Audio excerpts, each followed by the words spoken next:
Bonjour, bonjour à tous. Le Seigneur Jésus a les regards sur nous. Je vous assure, Jésus de Nazareth a des regards sur nous. Partagez ce message, partagez-le. Quand je vous ai dit, venez écouter la parole du Seigneur Jésus pour nous, et c'est vrai, c'est la parole du Seigneur Jésus pour nous. Mes amis et frères et sœurs en Christ, je me tiens ici devant vous sans dire quelque chose pour vous parler de ce que Jésus de Nazareth désire que vous fassiez pour être délivré. Et c'est lui qui m'a commandé de vous parler de ce que je vais vous dire tout à l'heure. Jésus de Nazareth.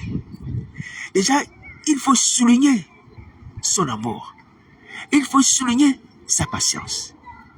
Il faut souligner encore sa puissance manifeste à notre égard. Alléluia. Il faut lui rendre grâce pour cela. Il faut lui rendre grâce pour cela. Et qu'il continue encore à nous parler. À nous parler. Alors, donc le Seigneur Jésus m'a ordonné de nous parler du vœu. Il désire que nous fassions un vœu pour sortir de la captivité satanique. Est-ce que vous entendez? Le Seigneur Jésus demande que chacun d'entre vous, toutes les personnes qui sont liées, toutes les personnes qui sont possédées, toutes les personnes qui sont captives, esclaves, opprimés sous les liens sataniques ou sous la mer, peu importe le milieu, Jésus de Nazareth demande à ce que vous fassiez un vœu, et vous serez libérés. Voici ce qu'il m'a ordonné de vous dire. Je ne vous mens pas. Faites le vœu et vous serez libérés. Faites le vœu et vous serez libérés. J'en ai déjà parlé. Je pense que ceux qui ont écouté les messages au sujet du vœu, ouais, j'ai éclairé les gens là-dessus, sur la puissance du vœu. Mais je reprends encore la parole du Seigneur Jésus. Et pour ce faire, c'est-à-dire pour parler du vœu, nous allons nous appuyer sur l'expérience de Jonas dans le ventre du poisson. Alléluia. Vous connaissez l'histoire de Jonas. Jonas qui avait désobéi à Dieu, qui, au lieu de partir à Ninive, annonçait la repentance à ces gens-là, la menace de l'Éternel à cause de leur méchanceté. Jonas va plutôt aller du côté de Tarsis.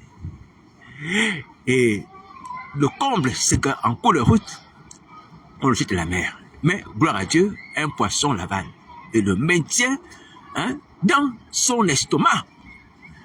Jonas se retrouve dans le ventre du poisson, dans son estomac. Alléluia. Mais ce Jonas qui se retrouve dans le ventre du poisson, dans l'estomac, ne va pas rester comme ça inactif. Vous voyez? Il va chercher à se dégager comme une gazelle prise au piège. Alléluia. Et il va prier l'Éternel en faisant un vœu. Je vous prie de mettre cela en pratique, mes amis. Ces choses que vous lisez, moi aussi, qui ont été écrites, nous servent aujourd'hui. Et je bénis encore le Seigneur de tout mon cœur de ce qu'il a protégé toutes ces choses, ces récits, ces témoignages, pour que nous puissions nous inspirer, les appliquer et sur nos vies. Je vous assure. Ouais, l'histoire de Jonas est antérieure même à la vie du Seigneur Jésus sur la terre, au Nouveau Testament. Mais elle a été conservée. Et elle est arrivée à nous. Nous qui sommes aujourd'hui, les gens qui vont vivre et qui commencent à vivre la fin des temps. Est-ce que vous voyez, regardez la puissance de Dieu. Pour que chaque génération puisse s'en inspirer. Lorsque tout individu se retrouve dans une situation de captivité, de prison spirituelle ou physique, puisse également appliquer la méthode de Jonas.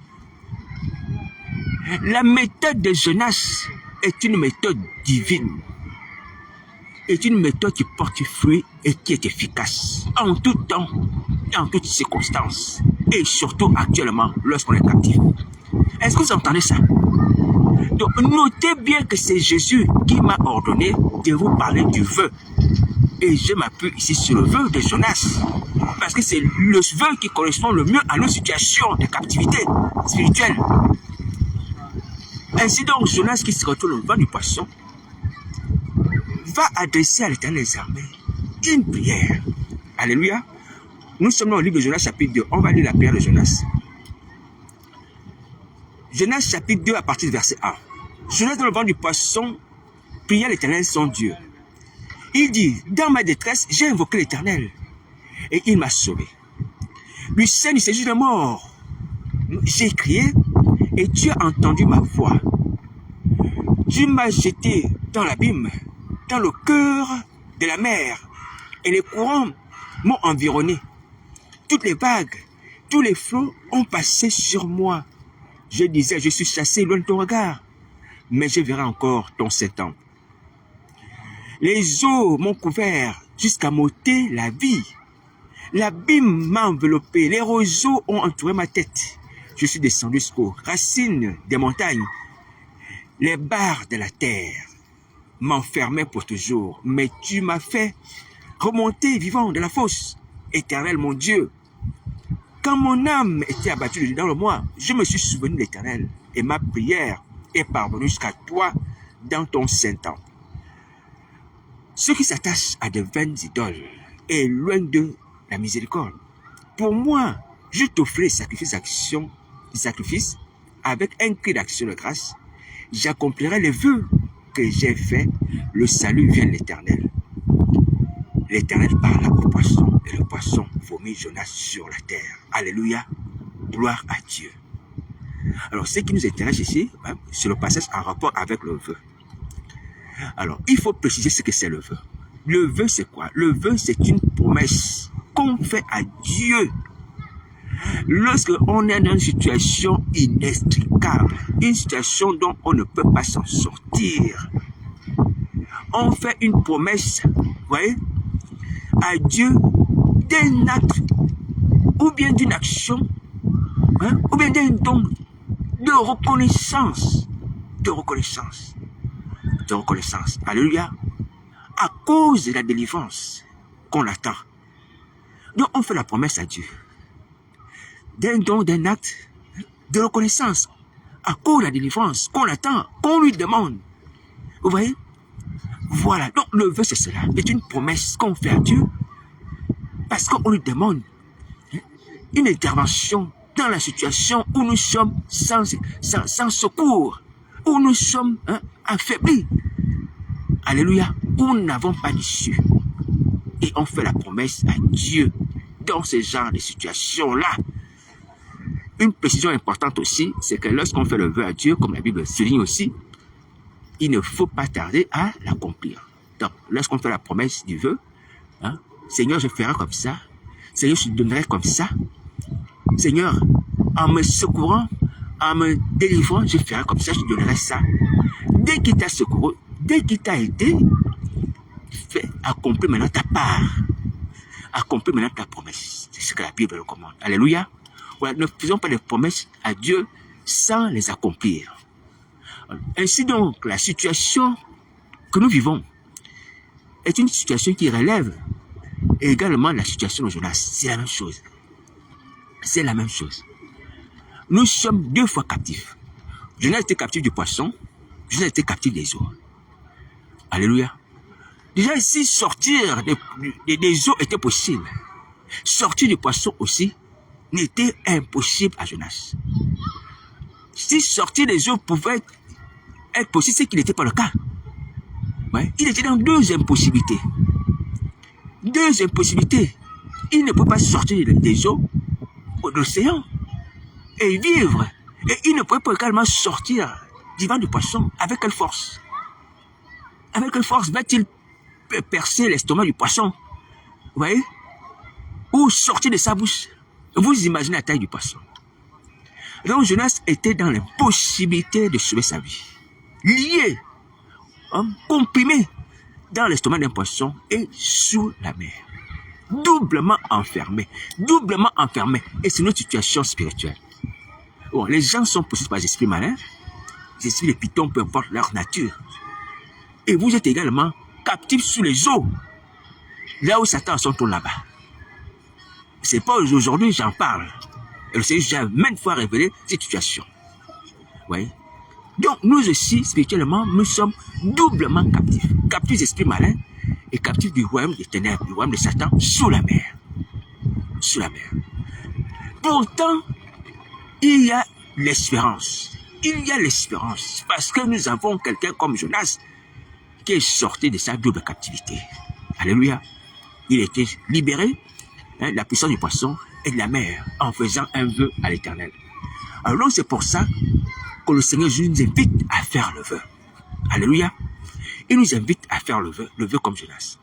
Alors, et les paroles qui sont en rapport avec le vœu de Jonas sont celles-ci. Il dit à Dieu, pour moi je t'offrirai des sacrifices avec un cri d'action de grâce. J'accomplirai les vœux que j'ai faits, le salut vient de l'Éternel. Alors, donc Jonas promet d'offrir des sacrifices d'animaux, certainement, alléluia, avec un cri d'action de grâce. Vous voyez?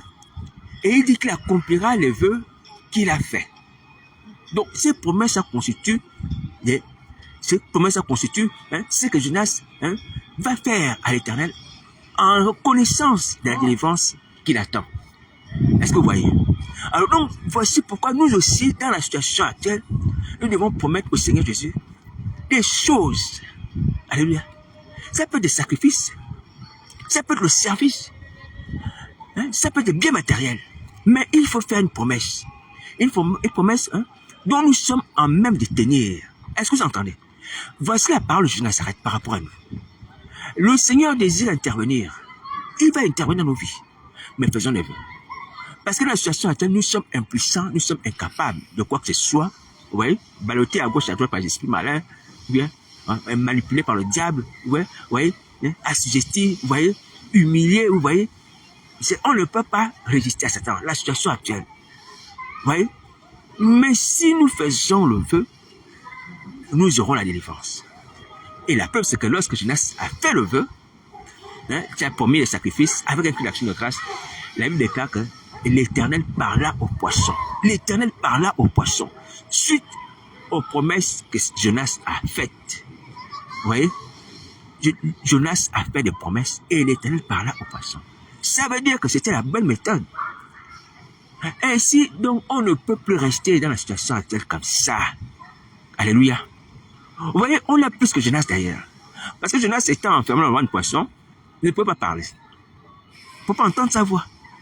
Aucun humain, aucun homme, même des gens qui font la pêche, ne peut entendre la voix de Jonas dans le ventre de poisson, sous la mer, sous les eaux. Vous imaginez la taille du poisson. Il va être des profondeurs. Il le dit même, il est dans des profondeurs. De la mer. Est-ce que vous voyez? S'il était perdu. Vous voyez? Mais Dieu l'a sorti là. Alors donc c'est possible, mes amis, c'est possible. Vous voyez? Tout dépend de notre volonté. Maintenant, la balle nous revient. Tout dépend de notre volonté. Parce que ce qui sauve Jonas, ce n'est pas sa capacité. Ce n'est pas sa force. Mais c'est sa volonté. Si tu veux être délivré de la sorcellerie, des esprits malins, du monde des ténèbres, de Satan, de la mer, de sirènes, fais le vœu. C'est la parole de Nazareth. C'est la parole du Seigneur Jésus qui est assis à la droite du Père, qui est mort reçu le troisième jour. Voici ce qu'il m'a ordonné de nous dire aujourd'hui même, aujourd'hui. Il m'a dit de nous parler du vœu. Donc aujourd'hui même, Jésus de Nazareth est en même de t'exaucer. Et ta vie change à l'instant. Qu'est-ce que Jésus de Nazareth va faire? Il va faire comme le Père a fait. Le Père a parlé au poisson a vomi Jonas. Jésus va donner un ordre à Satan, le diable, ou à l'esprit malin, à la sirène, par le python qui te garde, de te libérer. Et il va partir. Ou le mari de nuit. Parce que certains d'entre vous, même des parents qui habitent en vous. Ouais, des esprits humains qui sont en vous. Ils vont partir. Jésus-Christ Nazareth va donner l'ordre.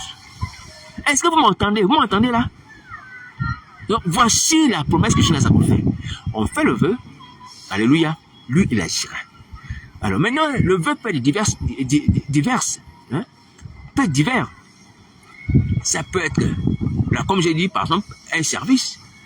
Seigneur, en me délivrant de la sorcellerie, en me sortant du monde des ténèbres, du royaume du diable, de la mer, je vais m'engager dans l'intercession tous les jours de ma vie. Je vais prendre le fardeau de l'église tous les jours de ma vie, comme Anne. Je vais gêner pour ton œuvre. je vais me mettre à ton service comme ça. Alléluia. Tu peux faire cette promesse et servir Dieu dans la prière, dans le jeûne, pour son église. Et il veut ça. Pour prier pour l'église. Pour prier pour les nations d'ailleurs. Que tu vas te consacrer à la prière, au jeûne. Pour que les gens soient sauvés. Pour que les enfants de Dieu qui sont tombés reviennent la foi.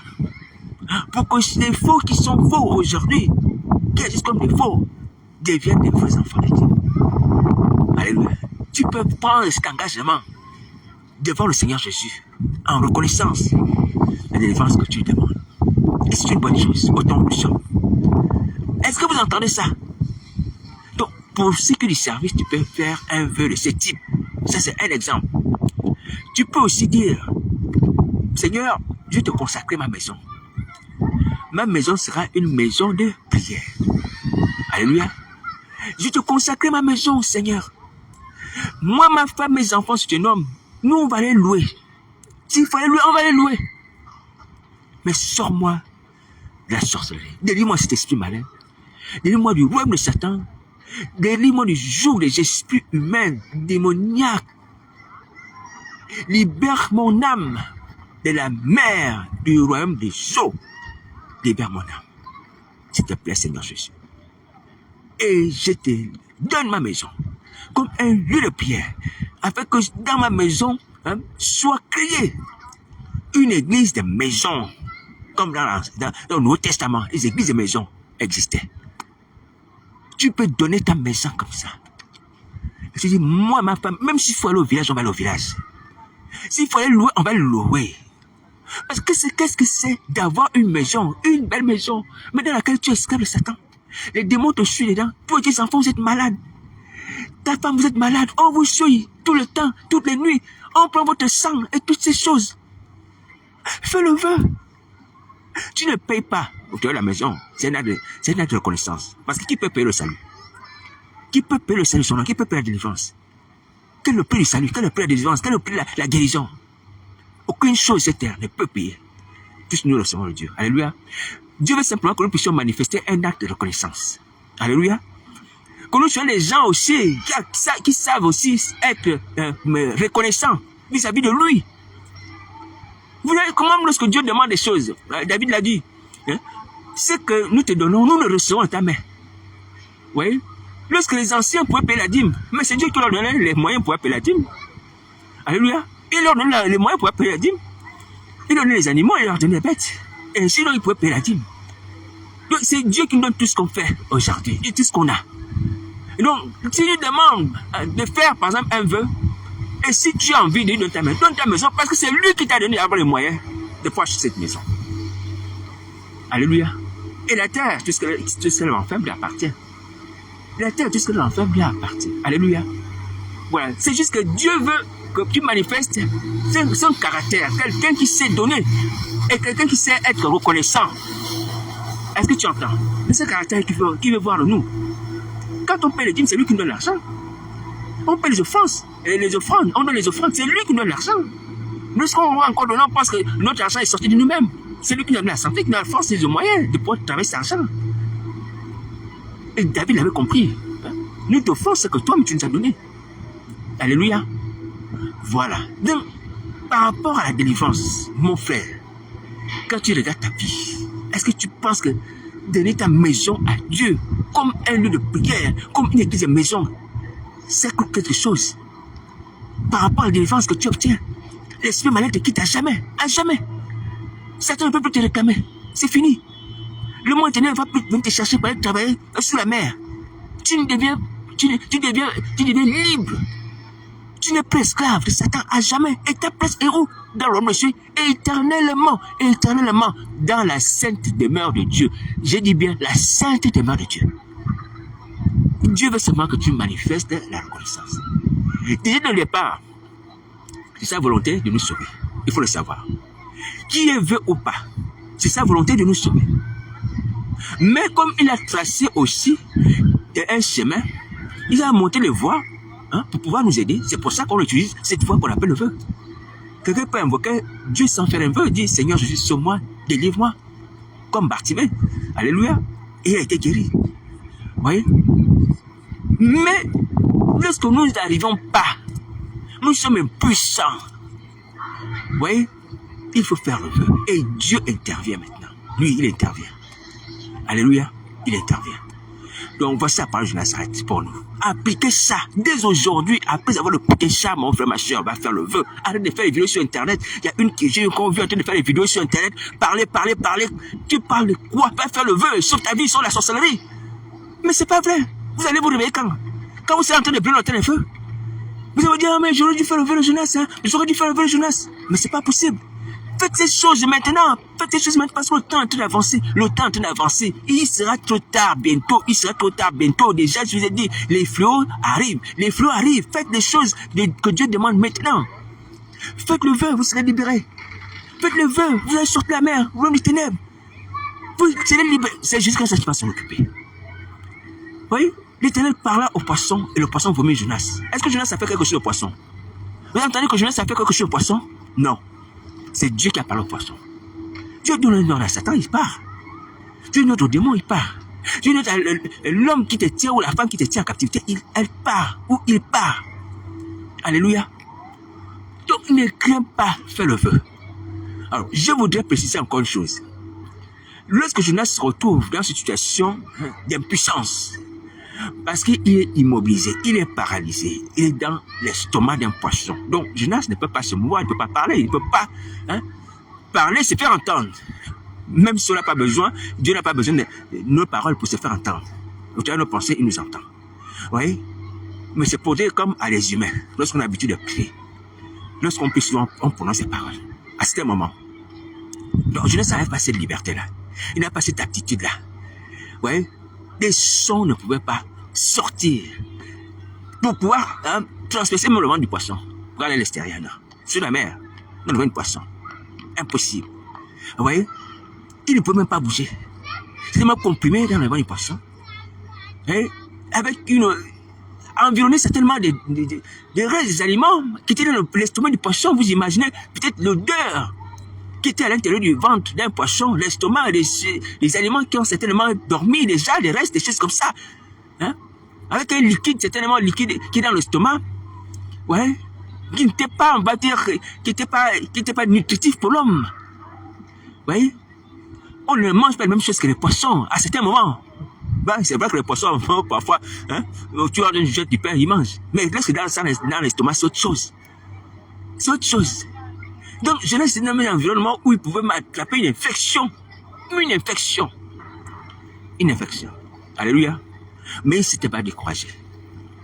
Il a invoqué l'Éternel, son Dieu. Alléluia. Il a invoqué l'Éternel, son Dieu. Et Dieu a entendu la prière de Jonas. Certainement, il a parlé à l'Éternel dans son cœur. Dans son cœur. Ne pouvant pas prononcer les paroles. Ne pas faire sortir les sons. Sachant que ces sons n'auront aucun impact. Alléluia. Jonas a certainement parlé à l'Éternel dans son cœur. C'est pour ça que je dis, toi qui crains les menaces de Satan, ces démons, ouais, qu'on te violente, qu'on va te violenter, qu'on va te jeter par terre, qu'on va te frapper, des choses comme ça. Parle à Dieu dans ton cœur. Parle à Jésus-Christ dans ton cœur. Parle à Jésus-Christ dans ton cœur. En toi, il y a l'esprit malin qui peut deviner ou puis qui peut discerner tes pensées. C'est pas grave. Même si ça arrive parce que vous parlez aussi par télépathie, c'est pas grave. Mais ça ne veut pas dire que tu ne peux pas parler, tu ne peux pas t'exprimer par les pensées. Alléluia. C'est parce que certains esprits ou certains démons peuvent savoir ce que vous pensez parce que vous n'avez pas de lien de sang, toutes ces choses, peu importe, je ne sais pas comment ça se passe. Mais ça ne veut pas dire que tu ne peux pas prendre la décision de parler à Dieu. Ce qui importe, c'est toi qui prends la décision de parler à Dieu. Et quand tu prends la décision de parler à Dieu, ce contrôle sur ton âme, sur tes pensées est brisé.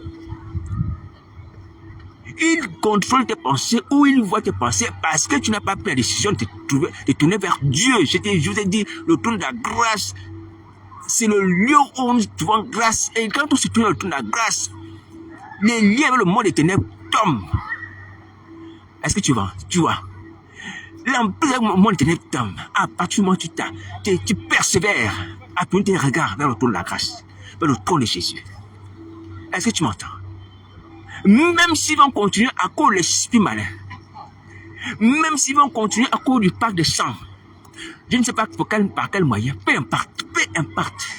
Oui, il y a des prières parfois qu'on fait, même dans la Bible, le Seigneur Jésus priait, c'est écrit. Hein? Et Satan et ses démons entendaient. Satan et ses démons entendaient les prières de Jésus. C'était une prière qu'il faisait. Quand il a fait notre Père, d'autres prières, il faisait quand la prière qui va s'adresser au Père à Gethsemane. Satan et ses démons entendaient. Mais est-ce que Satan et ces démons ont pu empêcher la prière de Jésus de sortir de sa bouche? Non. La prière sortit de la bouche de Jésus. La prière, les paroles sont sorties de sa bouche. C'est ça que tu as comme avantage. C'est pas le fait que Satan va connaître ce que j'ai dit. Satan va voir ce que j'ai senti de penser. Ce qui est important, c'est que est-ce qu'il a le pouvoir d'empêcher que ce que tu dois penser sorte? Non. Il n'a pas ce pouvoir. S'il avait ce pouvoir, c'est pas la peine de se repentir. On ne se repentirait pas. On dirait Seigneur Jésus, mais on n'a pas le pouvoir de penser. Vous voyez?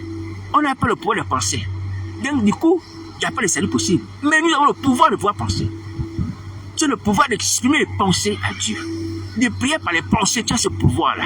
Tu as ce pouvoir-là. Donc agis maintenant comme ça. Arrête de pécher, arrête de pécher. Donc voici la parole de Nazareth à nous tous. Donc je préviens les uns les autres. La parole du Seigneur Jésus. Le Seigneur Jésus nous donne du temps. Le Seigneur Jésus nous montre la voie. Le Seigneur Jésus met aussi les gens à disposition dont mon indigne personne pourra prier. Mais attention, si on méprise encore toutes ces choses, mes amis, je ne vous dis pas comment il va nous punir. Je ne vous dis pas comment il va nous punir. Souvenez-vous de ce qu'il a fait à ceux qui étaient dans le temps. Souvenez-vous, il a pris le fouet. Il n'a même pas réfléchi pour dire que toi, qu'est-ce qui s'est passé, pourquoi tu es là, tu as des problèmes à la maison, pourquoi tu viens vendre ici, est-ce que tu n'as pas l'argent? Même pas ça. Direct le fouet. Et c'était justifié. Alléluia. Il y a des situations où il n'y a même pas besoin de demander des explications. Comme Satan le diable. Dieu va demander des explications à Adam. Pourquoi tu as mangé la reconnaissance du bien et du mal? Adam va dire, non, c'est la femme qui m'a donné. Il va poser la question à la femme, pourquoi tu as fait ça? Oh, c'est le serpent. Mais il ne demande pas au serpent, pourquoi tu as fait ça? Non, il n'y a pas besoin. Serpent maudit direct. Serpent maudit direct. Vous voyez? Donc il y a des situations, il faut faire attention. Qui entraîne directement la colère de Jésus. Directement la colère, son châtiment. Son courroux. Il nous a tout donné, il nous donne encore tout. Donc le temps. Vous n'êtes pas puni de mort. Vous n'êtes pas paralysé par quoi que ce soit de la part de Jésus de Nazareth. Mais parce que les filles et les femmes tiennent encore les micros, font encore les faux ministères, sans être frappés. Il ne vous a pas jeté sur les lits comme le dit pour Isabelle. Ça veut dire qu'il nous donne encore la possibilité de changer de vie. Est-ce que vous voyez? Et il continue de nous parler, de nous révéler la voie à suivre pour sauver nos vies. Et il met encore les gens à votre disposition. Donc, moi, je personne. Mon numéro de téléphone, c'est le 0758 48 48 71. Vous m'appelez, on va prier. Et vous aurez votre délivrance. Parce que Jésus-Christ qui a redonné ces choses est vivant. Et il est présent pour opérer. Tout ce qu'on va faire, on va dire, Seigneur Jésus, nous voici. Parce que c'est ce que tu as voulu. Que nous puissions venir à toi, t'exprimer notre besoin de délivrance. Et il agira. Il agira. Mais individuellement, je le souligne encore, le vœu est individuel et le vœu est personnel. Ça veut dire que toi seul, comme Jonas dans le poisson, tu peux avoir ta délivrance. Tu peux avoir ta délivrance. Alors donc ces paroles ne sont pas en l'air. Attention. Ces paroles ne sont pas le salut. Ces paroles aussi peuvent être des paroles de condamnation.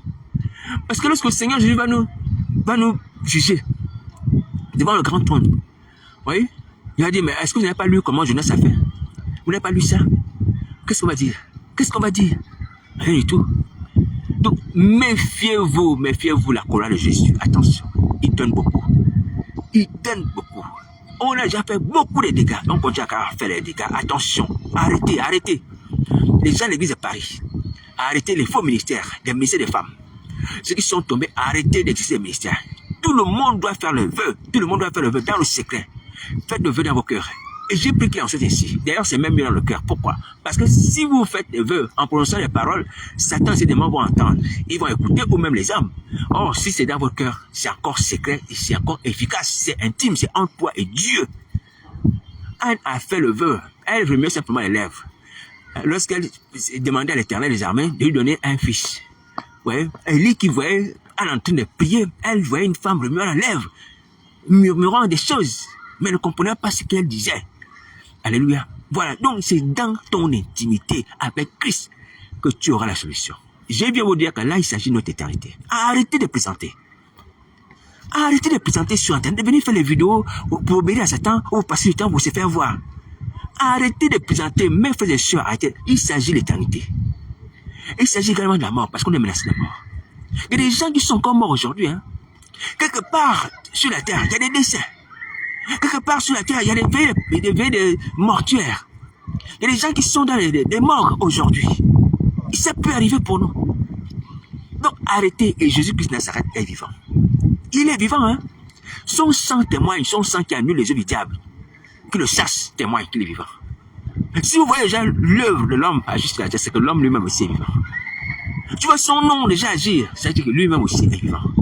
Attention, attention, sauvons nos vies. Et je voudrais dire qu'il faut arrêter de penser que notre sort est scellé et qu'il n'y a plus d'espoir, c'est faux. Arrêtez de vous livrer contre âme et esprit tous les jours dans le péché, dans les yeux du diable. Il y a encore espoir, il y a encore espoir. Prenez courage à cause du sang de Jésus. À cause du sang, utilisez le sang de Nazareth. Et ce que je viens de vous dire maintenant. Si vous voyez que Satan, c'est démon, qui entend ces choses, s'oppose à ce que vous puissiez faire les feux, présentez le sang de Jésus. Et utilisez le sang de Christ Nazareth comme une arme pour repousser l'ennemi. Et faites le vœu.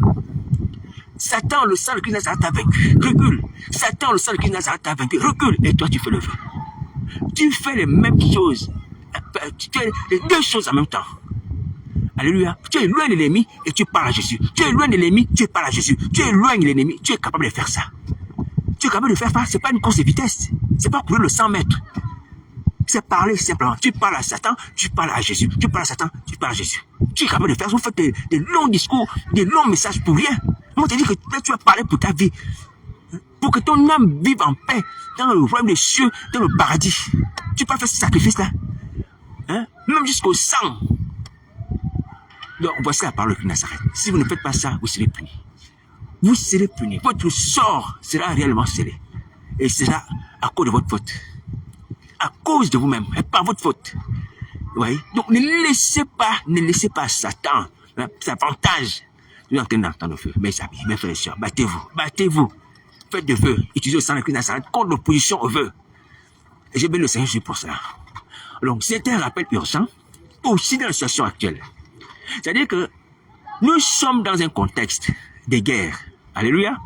Je l'avais déjà dit la part du Seigneur, nous sommes dans un contexte. Tout ce que nous faisons là, nous sommes dans un contexte de guerre. Ça veut dire que toutes les fois que tu as fait quelque chose de bien, c'est qu'il y a quelqu'un qui va s'opposer. Toutes les fois que tu as demandé à Dieu, c'est qu'il y aura toujours une opposition. C'est que tu vas faire quelque chose pour Dieu, sache qu'il y a quelqu'un qui va s'opposer à ça. Donc tu dois vivre avec ces deux façons. Tout ce qui agit, c'est deux forces. Alléluia. Une force négative qui t'attaque. Alléluia. Et une autre force qui te pousse vers Dieu, ta volonté, qui veut que toi, qui veut le bonheur de ta vie. Tu dois agir comme ça. Ces deux points, tu dois vouloir le bien de ton âme et combattre l'ennemi qui veut le mal pour ta vie. Tu dois avancer comme ça. Tu dois avancer comme ça. Je veux le bien pour ma vie, mais en même temps aussi, je chasse l'ennemi qui veut mon mal. Tous les jours, c'est comme ça. C'est comme ça. On n'a pas le choix, mes amis. Hein? Je crois que c'est Néhémie qui pouvait dire, hein, lorsqu'il bâtissait la muraille, hein, ses serviteurs en lui-même, quand ils étaient en train de travailler à cause de Sambala et toutes les autres personnes qui s'opposaient à la construction de la muraille, il disait que la nuit, ils veillaient. En même temps, ils avaient l'outil dans une main et l'arme dans une autre. L'outil dans une main et l'arme dans une autre. L'outil dans une main et l'arme dans une autre. L'outil pour bâtir la muraille et l'outil pour éloigner l'ennemi. Hein? Et l'arme pour éloigner l'ennemi, pardon. L'outil pour bâtir la muraille et l'arme pour éloigner l'ennemi. C'est comme ça qu'on vit aujourd'hui. La muraille aujourd'hui, c'est ta vie. Tu veux que ta vie soit rebâtie. D'ailleurs, c'est toi qui le bâtis sur ta vie. Puisque c'est toi qui pries, comme Jonas. Alléluia. C'est toi qui le bâtis sur ta vie. Donc, tu dois agir. Tu dois agir comme Néhémie qui bâtissait la muraille. Tu dois avoir l'outil dans ta main. L'outil, c'est le vœu que tu fais à Dieu. Alléluia, tu exprimes le vœu. Et l'arme contre Satan, c'est le sang de Jésus que tu présentes à Satan, au diable. Parce que tu ne peux plus avoir le salut. Ni moi, ni toi, ni personne. Dans la tranquillité, jamais. Jamais, jamais, jamais. Je l'ai dit. Nous vivons dans un contexte de guerre. On va finir comme ça jusqu'à l'enlèvement. On va finir comme ça jusqu'à l'enlèvement. Tu vois, c'est comme quelqu'un qui est en train de faire la maçonnerie. Il fait la maçonnerie, et puis les mouches qui viennent tourner autour des oreilles. Les mouches qui sont là, ils tapent. Les mouches qui sont là, tapent. Il fait la maçonnerie, les mouches sont là. Les mouches sont là. C'est comme ça. Tu montes des parpaings, les mouches sont là. Tu tapes les mouches, elles vont revenir, mais tu montes des parpaings. Tu montes des parpaings, mais les mouches sont là. Tu montes des parpaings, les mouches sont là. Mais pas dire, mais il y a tellement de mouches et tout ça, je ne peux plus monter les parpaings. Je m'assois à la maison, et puis ta maison ne va pas finir. C'est dans ce contexte-là qu'on sera sauvé. Retenez bien ça. Hein? Si quelqu'un cherche d'abord la tranquillité, dit que non, moi je veux que tous les démons soient liés. Satan, ces démons soient liés. Et là, vraiment, je vais me mettre à servir Dieu. Je vais faire les bonnes choses. Je vais faire ma délivrance comme il faut. Ma restauration. C'est un mensonge. Si quelqu'un te prêche comme ça, c'est un menteur. Si quelqu'un te prêche ça, c'est un menteur. Est-ce que tu m'entends? Mais Dieu a même de t'en sortir en faisant tes choses. C'est-à-dire, l'outil dans une main et l'arme dans une autre. Alléluia. Bâtissant ta vie, demandant les grâces de Dieu dans ta vie, accomplissant ton vœu, alléluia, et en même temps éloignant Satan le diable. Les deux. Nous devons marcher sur ces deux pieds-là. Ces deux jambes, tous les jours de notre vie, tous les jours de notre vie. Alléluia. Même si tu ne vois pas le diable en action, il ne t'attaque pas, il t'observe. Il cherche une occasion favorable. Alléluia. C'est comme aujourd'hui, je suis en train de prêcher l'évangile. Je sais que Satan est en train d'observer. Et Satan est en train d'écouter. Et il tente aussi d'agir. Et j'ai pris qu'au nom de Jésus, Satan, ce que tu comptes faire échoue à cause du sang de Christ. Tout ce que tu vas dire aux gens, je l'annule au nom de Jésus Nazareth. Je les rends sans effet. Est-ce que vous voyez? Nous sommes conscients de ça, mes amis. Comme Paul va dire qu'on n'ignore pas les desseins de Satan. Il est comme un lion qui rôde. Mais nous aussi, nous devons faire l'œuvre de Dieu. Donc, on vit dans ce contexte de guerre perpétuelle. Jusqu'à l'avènement de Jésus Nazareth. Alléluia. Ça, c'est la première chose à retenir. Par rapport à tout ce qu'on est en train de faire, il faut retenir ça, le contexte. Je rappelle ça le contexte. Moi aussi. Alléluia. C'est le premier élément du contexte. Il y a un contexte de guerre perpétuelle. Il y a un deuxième élément dans le contexte que nous devons retenir.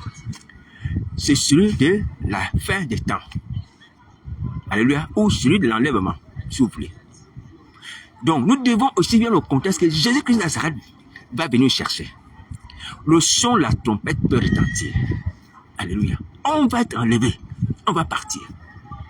Donc, il faut aussi penser à être prêt spirituellement. Et il va le dire aux disciples, veillez parce que vous ne savez pas quel jour, à quelle heure votre maître viendra. Vous ne savez pas quel jour. Sommes-nous la mule au champ du coq. Vous ne savez pas. Donc, veillez et priez. On ne veut pas prier. On ne veille pas. Ah, j'aime le Seigneur juste pour ça. On ne veille pas et prions. Et prie. Hein? On ne veut pas et prier simplement parce que Satan rôde autour de nous. À cause de Satan, c'est l'attaque. Non. On veille aussi. On prie parce que Jésus de Nazareth arrive et qu'il ne trouve pas endormi. Avec les maris de nuit, les femmes de nuit. Est-ce que vous voyez? Donc, on marche avec ces deux attitudes, avec ces deux préoccupations dans le cœur.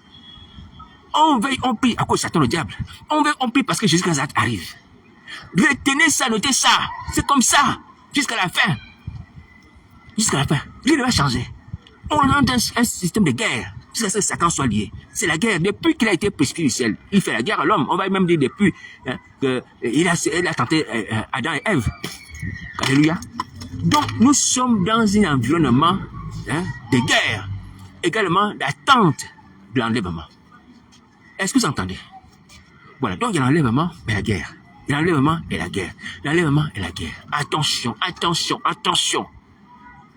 Ne soyez plus des gens endormis qui se préoccupent de la chair, de la terre, des choses de la terre qu'on n'a pas eues. Non.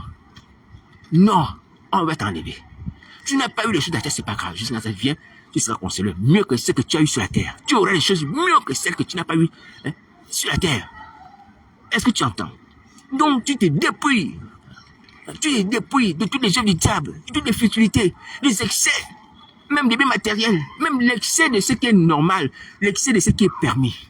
Tu as parlé toutefois, la dernière fois, du fait que tu as plusieurs voitures ou plusieurs ordinateurs. Des choses comme ça. Parce qu'on va être enlevé, mes amis, on va t'enlever. Ce monde sur lequel nous sommes va disparaître. Le monde va disparaître. les beaux immeubles, tout ce qu'on peut voir ici, et même les îles, tout ça va disparaître. Alléluia. Il y a un nouveau ciel, une nouvelle terre que Dieu a créé avec une nouvelle ville pour nous. Il faut que nous puissions habiter là-bas. Vous voyez, c'est formidable. On va habiter avec Dieu. Vous voyez, comme il habitait avec l'homme dans le jardin d'Éden. Allez, tu vois, c'est formidable. C'est formidable. Alors, mais ça ne demande pas un sacrifice au-delà de nos forces, non. C'est Christ qui nous donne la force de triompher. C'est Christ qui nous donne la force de vivre la sanctification. Qui nous donne la force de pouvoir le repentir. Lorsqu'on a été souillé, on va laver nos robes, on va la blanchir, et on sera comme ceux qui sont partis. On lit dans l'Apocalypse, se retrouve au milieu de la foule, avec les robes blanches. Alléluia. Voilà, on sera comme ça. Donc, il faut avoir ça à l'esprit aussi. L'enlèvement. Donc, l'enlèvement, qui est lié à la fin du monde, également, la guerre perpétuelle que Satan nous mène, qui est liée également à la fin du monde. Mais, je dis déjà, depuis la création d'Éden, oui, il y a une guerre entre le monde des ténèbres et l'homme, entre le monde des ténèbres et les anges de Dieu. Ouais, mais une guerre dans laquelle nous avons la victoire à cause du sang de Jésus. Alléluia, comme les anges ont eu la victoire. Donc, voici les questions importantes. Donc, mes amis, il faut marcher avec ces choses dans son esprit. À partir de ce soir, il faut noter ça. Il faut noter ça, que je suis en guerre. Je suis l'objet d'un conflit, ou du moins Satan m'attaque. Alléluia. Mais en même temps aussi, j'attends Jésus Nazareth qui arrive, qui me prendra. Donc, je prends mes dispositions pour veiller aux attaques sataniques et répliquer. Alléluia. Pour ceux qui concernent l'enlèvement, je me sanctifie, je me purifie pour être enlevé à tout moment. Alléluia. Voilà. Donc, voici comment on doit marcher. Oui, quand on regarde les messages que nos frères pasteurs sont en train de diffuser sur Internet, sur Facebook, ne voient pas des messages en rapport avec ça. Avec la fin des temps, avec l'enlèvement. Certains, rarement. Ou la préparation de l'église à l'enlèvement. Oui. Ou le fait que l'église doit combattre pour pouvoir sortir la captivité de ceux qui sont tombés. Oui. On parle de la prospérité, le nom de Dieu, des choses comme ça. Et ça, c'est volontaire. Mais je vous dis, si on continue à être lâche, Christ va nous supprimer. On ne va pas le laisser tranquille. Contaminer les autres avec notre lâcheté là. Non, on ne va pas la contaminer. On va pas les contaminer. Il va nous supprimer, on va partir de notre lâcheté dans le sujet de mort. Donc on arrête la lâcheté. Alléluia. On arrête la lâcheté. Tu meurs, tu vas au paradis. Tu donnes ta vie à Dieu, tu confesses tes péchés. Paf, si tu meurs, tu pars au paradis. Il n'y a pas de meilleure chose que d'aller au paradis. Tu crées la mort, pourquoi? Et tu continues lâche. Parle le vrai sujet. Il faut combattre le bon combat sur la foi, repousser le diable, notre ennemi, qui ne veut pas que nous puissions sortir de la captivité, de la sorcellerie, des choses comme ça. Il faut parler aux gens de l'envoûtement, la puissance de l'envoûtement. Comment sortir de l'envoûtement? Comment sortir de l'envoûtement? Voici les choses qu'il faut parler. Pas pour gagner l'argent. Parce que ces choses-là, il paraît, comme je le vois d'ailleurs, ça attire les foules. Les gens aiment ça. La délivrance d'envoûtement, délivrance de la sorcellerie, la sorcellerie familiale, des choses comme ça, justement pour avoir l'argent. Non, il faut le faire en vérité. Alléluia. Parce que ce sont ces choses qui nous tiennent captives. Ouais. C'est l'envoûtement qui est la base de tout ce que nous voyons comme péché. La séduction. Le serpent ne fait que ça. L'enchantement, qui est synonyme d'envoûtement. Ouais. Sans enchantement, le serpent n'a pas de pouvoir. C'est ce que la Bible dit. Ouais. Il n'y a pas de rapport, il n'y a pas de gain, on va dire de bénéfice pour l'enchanteur. Ouais. Donc le serpent, il doit enchanter pour pouvoir contrôler les âmes, pour pouvoir détruire les âmes, pour pouvoir mener les âmes à se séparer de Dieu. Et c'est ce qui est à la base de tout ça. Les gens aiment l'argent, c'est à cause de quoi? À cause de l'enchantement. Les gens aiment l'impudicité à cause de l'enchantement. Oui. Les gens peuvent aimer n'importe quoi.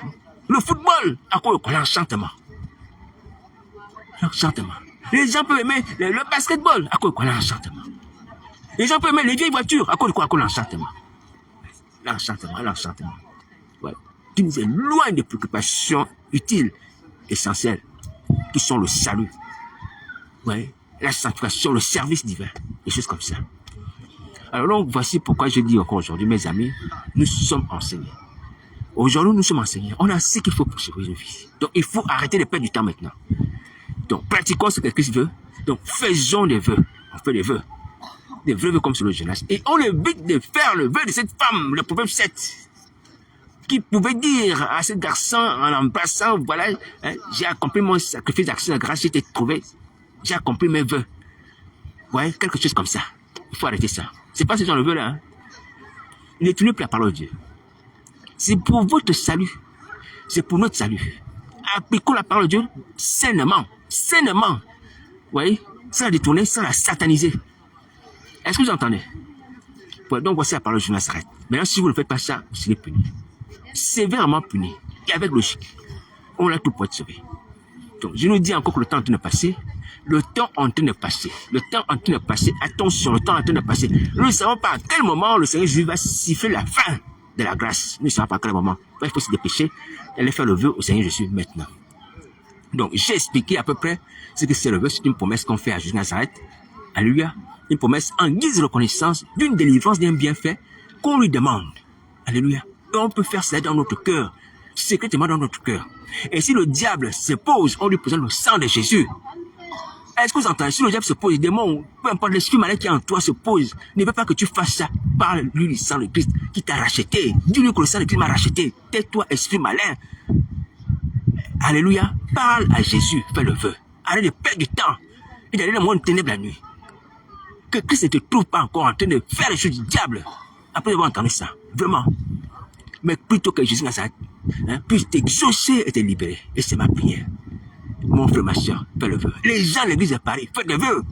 La femme qui tenait le micro, faites le vœu, vous serez libérés. Il faut ministère. Christ ne veut pas l'amour du pécheur, mais qui se répand qu'il vive. Qu'est-ce qu'il a gagné notre mort? Il dit tout bien notre quand il se réjouit quand on est sauvé. Il nous a créés pour que nous vivons, que nous puissions vivre, nous soyons en paix, en communion avec lui. Donc, cherchez la vie, vous pouvez la voir, cherchez la vie. Je souligne et je répète que le vœu est personnel. Qu'on le fait tout seul et on est capable de le faire tout seul comme je n'ai. Prenez conscience de ça. C'est-à-dire que lorsque vous voyez un individu faire quelque chose tout seul, c'est-à-dire que vous pouvez le faire tout seul. Vous pouvez faire la chose tout seul. Vous pouvez la faire tout seul. Quand vous voyez Manassé prier dans la prison tout seul, c'est-à-dire que vous aussi pouvez prier tout seul. Alléluia. Voilà, prenez conscience de ça, imitez les gens de la Bible. Quand vous avez cette imitation dans votre esprit, vous allez vous en sortir. La parole de Dieu, qu'elle soit une lampe, un guide pour vous. Et vous allez vous en sortir. Bon courage.